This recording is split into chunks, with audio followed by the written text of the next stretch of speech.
Le vamos a pedir al señor Claudio Gallo que introduzca una de sus primeras, o la primera investigación que tiene para hoy. Bueno, sí, con el permiso de Claudio la voy a introducir, así que vamos a hablar un poquito del sindicalismo argentino, ¿no? De lo que es el sindicalismo, nuestra querida y amada y dulce y nunca bien ponderada República Argentina. Muy bien. Todo esto comenzó allá por 1890, cuando se empezó a formar la clase obrera argentina, fruto de la inmigración, es decir, fruto de todos aquellos compañeros italianos, básicamente, españoles, judíos de Europa del Este que venían huyendo de las guerras, de las persecuciones, de los pogromos y de las espantosas condiciones de vida que asolaban a toda Europa. Llegaron desde los barcos, llegaron en los famosos barcos de los cuales se encarga la burguesía argentina de hablar permanentemente cada vez que habla de nuestros orígenes, desconociendo, por supuesto, la herencia de los hermanos originarios, ¿no?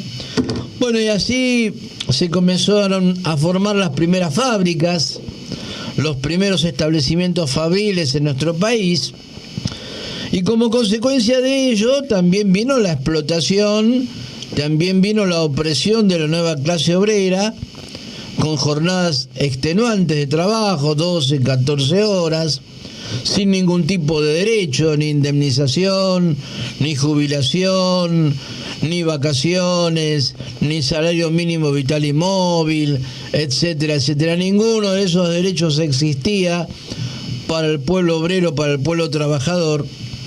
Y comenzó también, como no podía ser de otra manera, la resistencia de esa clase obrera, ¿no?, que venía con toda una tradición de lucha de Europa y que venía también con las ideas revolucionarias que habían nacido en Europa hacia finales del siglo XIX y que obviamente las trajeron, junto con todo su bagaje de experiencia laboral, a nuestra América. Fue así como en el año 1901 se formó la primera federación sindical de nuestro país, que en principio se llamó FOA, Federación Obrera Argentina, y después pasó a ser más conocida como la FORA, la Federación Obrera Regional Argentina. Esta Federación Obrera Regional Argentina estaba caracterizada por estar integrada mayoritariamente por anarquistas, por algunos comunistas y por algunos socialistas, pero la raigambre fundamental era anarquista, ¿no?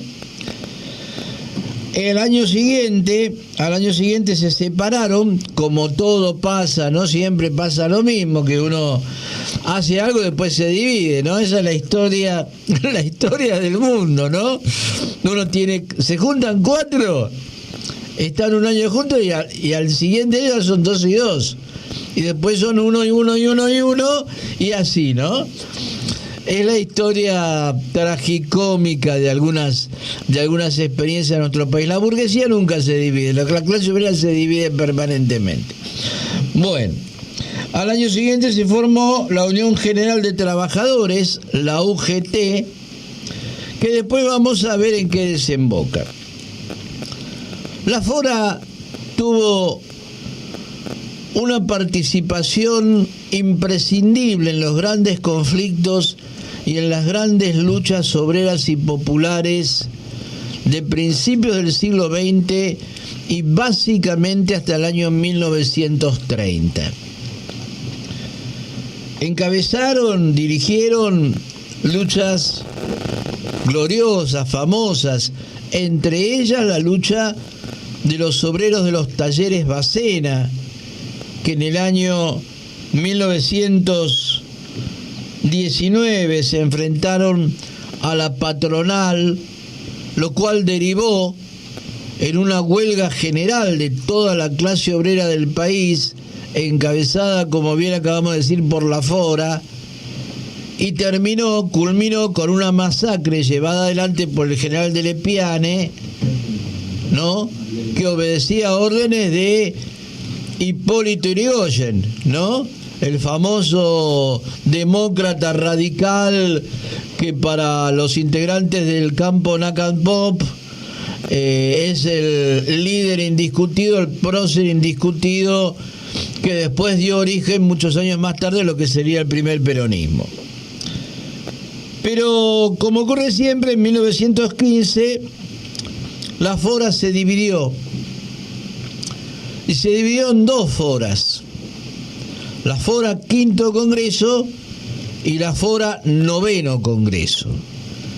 La Fora Quinto Congreso siguió con sus ideas anarquistas, socialistas y comunistas, y la Fora Noveno Congreso derivó hacia una central de trabajadores mucho más conciliadora, negociadora, que entendía que los trabajadores tenían que negociar con las patronales, abandonar sus métodos de lucha radicalizados, no luchar por un proceso revolucionario, no luchar contra la propiedad privada de los medios de la producción, ¿no?, y en definitiva respetar el statu quo. Esta Fora Noveno Congreso lo que planteaba era que el Estado era un Estado neutral, un Estado que no le pertenecía ni a la clase obrera, ni a la burguesía, ni a la patronal, ¿no? O sea, era una cosa que estaba aparte, un ente aparte, y que ese ente que estaba aparte tenía que cumplir el papel de mediador entre los intereses en pugna. Es decir, tenía que pararse en medio de los patrones y los obreros para lograr lo que se llamó en aquella época un equilibrio entre los intereses de ambos contendientes. Esta Fora Noveno Congreso es la que daría origen varios años más tarde, en el año 1930, más concretamente el 27 de septiembre de 1930, hace ya 92 años, se cumplen hoy 92 años, es lo que daría origen a la Confederación General del Trabajo. ¿Qué es la Confederación General del Trabajo? Que con, obviamente, muchos de esos dirigentes ya no están porque han muerto, pero la ideología sigue siendo la misma, que daría origen a una Confederación General del Trabajo que es, digamos, la continuación en el plano sindical de la política del Estado, ¿no? Esta Confederación General del Trabajo, que para ser Confederación General del Trabajo se juntó con la COA, la Confederación Obrera Argentina, que nació en 1926, que era otro grupo más, otra célula más desgajada del árbol madre, ¿no? Esta Confederación General del Trabajo, con el correr de las décadas, ha cumplido un papel conciliador, un papel de frenar las luchas obreras y populares en general. No obstante lo cual, como siempre que se aprieta demasiado la soga, algunos que no querían saltar terminan saltando. Y fue así como el 27 de septiembre de 1957, al cumplirse 2 años de la contrarrevolución fusiladora encabezada por Lonardi, Rojas, Aramburu y toda esa cría, esta propia Confederación General del Trabajo, básicamente a partir de las 62 organizaciones peronistas, llamaron y convocaron a una huelga general contra la dictadura. Hoy se cumplen 65 años de aquella época, de aquella fecha, en la cual la CGT olvidándose un poquito de su rol conciliador y de su rol de atemperadora de la bronca del pueblo, de la bronca de los trabajadores, no tuvo más remedio que ir a la huelga general contra esa dictadura que había bombardeado Plaza de Mayo el 16 de junio de 1955. Hoy asistimos a un momento histórico en el cual la inmensa mayoría del sindicalismo argentino es un sindicalismo conciliador, pro-patronal, y que furgonea en algunos casos y en otros casos forma parte de los distintos gobiernos que a lo largo de las últimas décadas han venido ajustando económicamente a nuestro pueblo.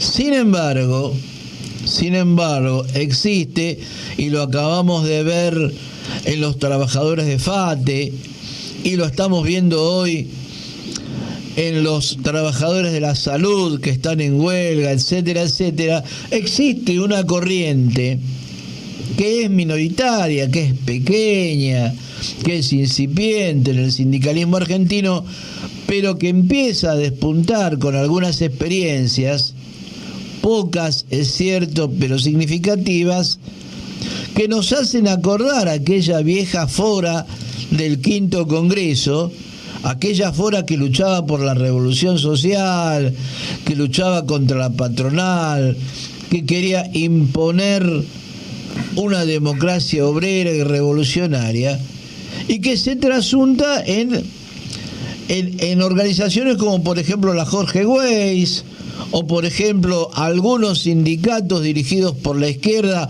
o con influencia de la izquierda en la Argentina. Y estamos en ese camino, ¿no? Estamos en ese camino hoy, lo mismo que hace 92 años, lo mismo que hace 100 años o 120 años cuando se formó la Fora. Estamos en ese camino de construir un nuevo sindicalismo en Argentina. Ya han existido esos antecedentes que también nos hacen acordar el Cordobazo en 1969, con la CGTA, la CGT de los argentinos, con Raimundo Ongaro, con Agustín Tosco, etcétera, etcétera. Y aunque somos pocos, aunque el sindicalismo clasista y revolucionario en nuestro país es mínimo, es muy, muy, muy pequeño, casi inexistente, sabemos que esa tendencia no ha muerto y sabemos que es una de las condiciones imprescindibles para que alumbre una nueva sociedad en la Argentina. No puede existir una democracia de los trabajadores y el pueblo si no hay un sindicalismo consecuente con las luchas de la clase obrera. Y allí vamos y vamos a seguir caminando. Muy bien, ahí está la investigación de Claudio Gallo, clarito como siempre, ¿no? Y nos deja un montón de aristas, un montón de puntas ahí que nos deja rebotando para poder tomar. Vamos a escuchar, antes de escuchar a María Elena Walsh en El Reino del Revés, quiero saludar a varias personas, ¿no? Está